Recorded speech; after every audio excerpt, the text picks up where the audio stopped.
炎夏又到，一串串鮮紅搶眼嘅荔枝陸續登場，見到都流晒口水。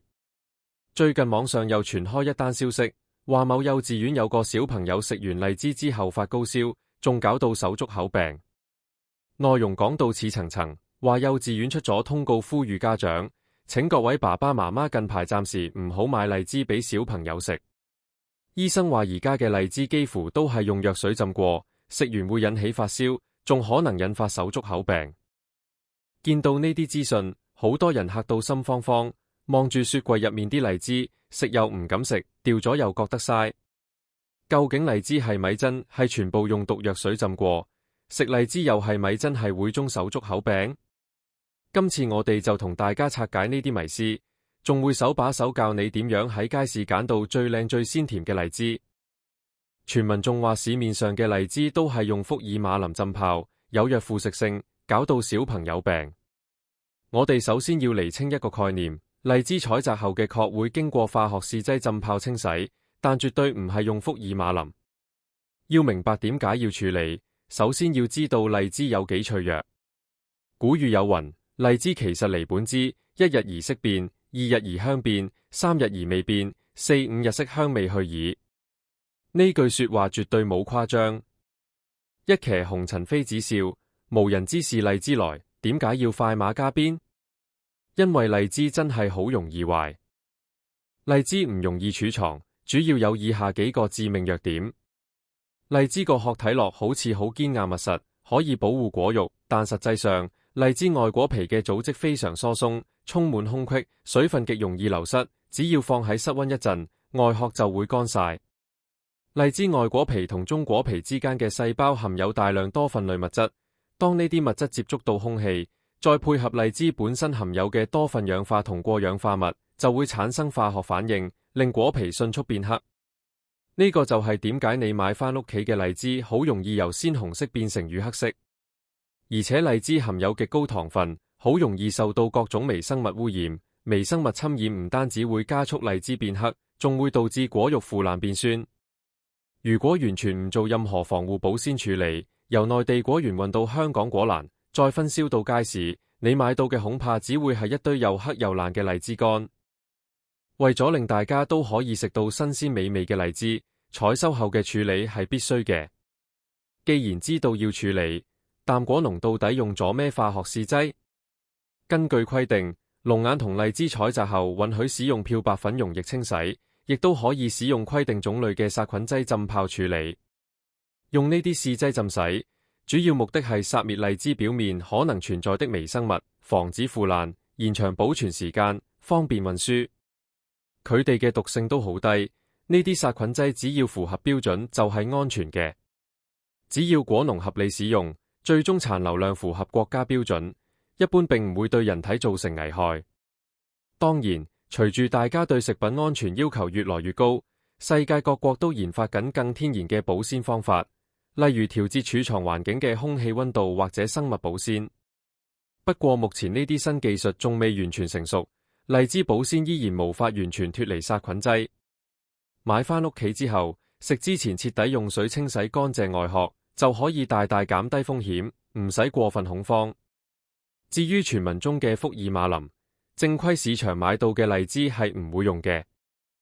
傳聞中最嚇人嘅一點，莫過於話小朋友食咗有藥水嘅荔枝會染上手腳口病。呢個說法從醫學角度嚟睇，簡直係九唔搭八，毫無科學根據。手足口病係一種常見於兒童嘅傳染病，主要由腸道病毒引起。處理荔枝嘅保鮮藥水係用嚟對付植物真菌同細菌嘅，同引起手足口病嘅人類腸道病毒完全係兩碼子事。藥水本身絕對唔會無中生有變出病毒。雖然理論上，如果一個患有手足口病嘅人摸過啲荔枝，然後你個小朋友又摸同一粒荔枝，再擺對手入口，係有機會感染，但呢個係衛生問題，而唔係荔枝或藥水本身嘅問題。同樣道理，如果病人摸過蘋果橙或者街市個膠袋，一樣有機會傳播。與其盲目抵制荔枝，家長更應該做嘅係做好個人同環境衛生。闢謠咗呢個資訊，終於可以放心去買荔枝啦。咁點樣先可以買到又大又紅肉厚核細，汁多香甜嘅荔枝。請記住以下5個由外到內嘅觀察法則。第一點，睇顏色。好多人買荔枝有個誤區，以為成粒深紅色先係最甜最好，其實唔一定，要睇品種。一般嚟講，新鮮荔枝外皮應該呈現鮮紅色或者紅中帶綠，顏色分布均勻，表面有一層自然嘅光澤。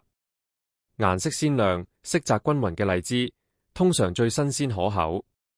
如果見到果皮顏色偏暗沉發灰，甚至泛黃，或者出現一塊塊乳黑色，呢啲通常係已經擺咗好耐，過熟或者開始變壞嘅徵兆，千祈唔好買。第二點，睇果皮。靚嘅荔枝，果皮應該係飽滿嘅，稍微有一點膨脹感，代表裡面嘅果肉充滿水分同糖分。果皮上嘅鱗片如果平整凸起，摸落去有少少吉手，通常代表比較新鮮。如果果皮乾枯，表面凹凸不平，或者出現明顯皺紋，代表水分已經流失，嚴重過熟，甚至乾柴。如果有裂口，更可能已經惹咗果蠅或者有細菌滋生，絕對要避開。第三點，睇果蒂。買水果睇蒂係常識，荔枝都唔例外。新鮮採摘落嚟嘅荔枝，果蒂應該係鮮綠色嘅，而且微微上翹，顯示佢仲未脫水。如果果蒂已經乾枯發黃發黑，甚至輕輕一掂就甩出來，說明粒荔枝已經離開樹枝好長一段時間，變老兼流失水分了。第四點，試手感。新鮮嘅荔枝摸上手應該係結實嘅，輕輕搣落去會感覺到有適度嘅彈性，代表果肉水分充足。揀果皮有彈性但唔會軟塌塌嘅荔枝，口感最佳。如果摸落去硬棒棒，可能係未熟。如果摸落去非常軟，甚至有黏黐黐嘅汁液流出，即係已經熟過頭，甚至內部已經腐爛發酵。第五點，聞氣味。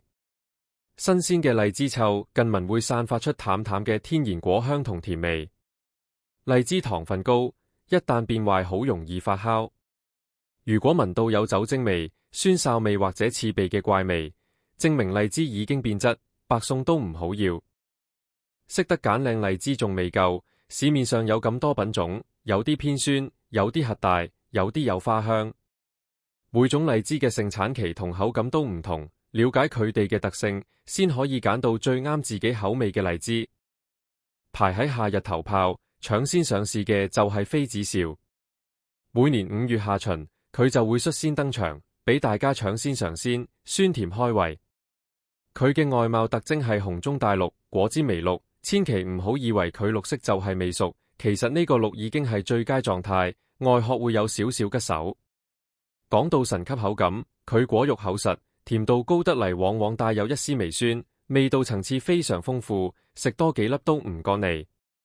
最啱中意酸甜平衡同怕死甜嘅朋友食。想提早感受夏日荔枝風情，5月底買佢就啱晒。緊隨其後，喺5月底至6月初接力嘅係白糖罌。呢款荔枝界嘅糖水罐，甜到入心入肺，純蜜味，真係甜過初戀。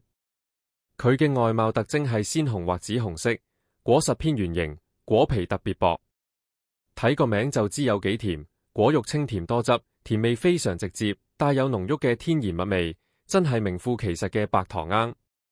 極度怕酸同中意純粹甜味嘅朋友絕對唔可以錯過。非常適合雪凍佢直接先食，透心涼又甜蜜蜜。踏入6月中旬，識食嘅香港人每年都係等緊佢出頭，就係香港人至愛有冇敵桂花香嘅桂味。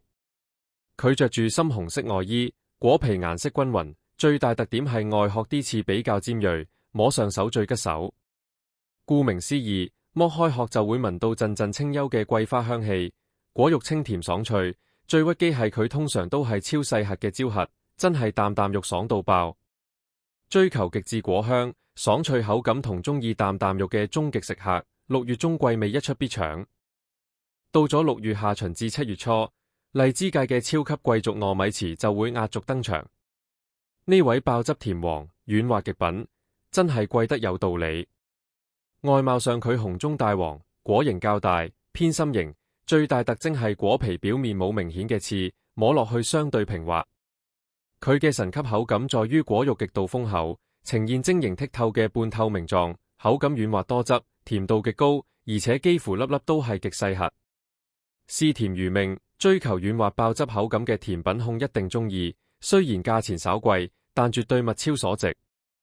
最後喺7月中下旬壓軸登場嘅係晚熟品種嘅先進鳳，顏色偏深紅色或者紫色，果實較大，屬於荔枝季尾段先登場嘅優良新品種。口感方面，肉厚核細，帶有淡淡嘅高級蜜香，甜度高之餘，偶爾會帶些許獨特嘅微酸味，口感豐富又有層次，食完齒頰留香。最啱食厭咗傳統口味，中意試新嘢，同追求獨特風味同豐富層次感嘅荔枝發燒友。買咗靚荔枝返屋企，如果處理唔好，隨時第二日就變黑發酸，浪費晒啲心機同金錢。荔枝點樣保存先最好？食嘅時候又有咩禁忌？荔枝糖分極高，非常容易腐壞，買返嚟最好當日就同屋企人一齊開心分享晒佢。新鮮食嘅口感同味道永遠係無可替代嘅。如果打算1、2日內食完，可以將荔枝放喺陰涼通風嘅地方，絕對要避免陽光直射，可以喺荔枝表面噴少少水保持濕度。如果想保存3至5日，買返嚟後先將壞果揀走，然後將荔枝多餘嘅樹枝樹葉剪走，留少少蒂頭，用廚房紙巾或者報紙將荔枝包好，再放入保鮮袋入面，擠出空氣密封，再放入雪櫃下層蔬果格冷藏。淡樣處理通常可以保存3至5日，就算外殼微黑，果肉依然新鮮。荔枝作為夏天嘅靈魂水果，只要識得揀識得食，絕對可以帶俾大家滿滿嘅甜蜜幸福感。